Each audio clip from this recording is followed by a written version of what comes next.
Since the 19th century, politicians and school leaders believe that schools are necessary for economic growth.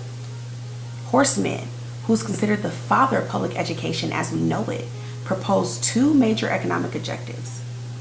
The first, human capital. Simply put, human capital believes that if we invest in education, we will improve the quality of workers and increase the wealth in our communities.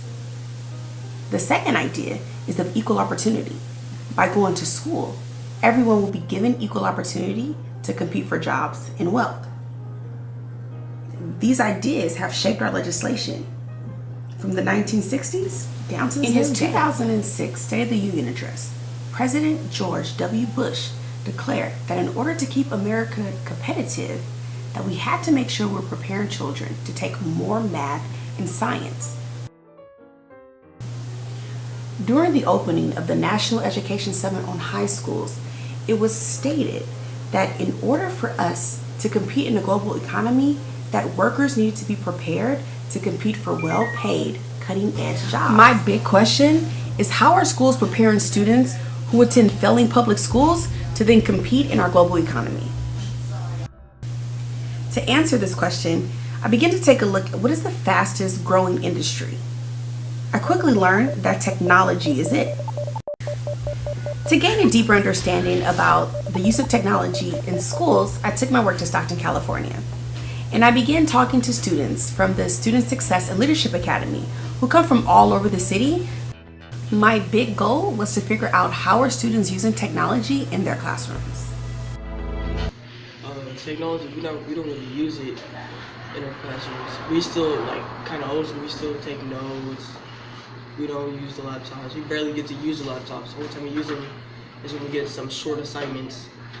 And sometimes the teacher will tell us to pull out our phones, like if they don't have enough Chromebooks, and we use them for Google Docs to make Google slides, like presentations and stuff. So when I usually use technology at school, I usually use it for research, or if we're taking a test and I need to focus, I usually just put on the headphones once the music and get to really focus, and or typing essays for the class. After spending time with students, I began to realize that students' ideas of what technology could look like in the classroom were actually limited to what they have been exposed to. So then I began to question, what would it look like to expose these students to the world of technology, careers, colleges, and how might that change some of their perceptions around the way that we use technology? So for a day, students got to spend time at the Facebook campus. They got to meet the owners of Street Code and learn more about the work that they do. And they even got to spend some time over at Instagram and at 42 and realize different ways that they can use technology within their classrooms.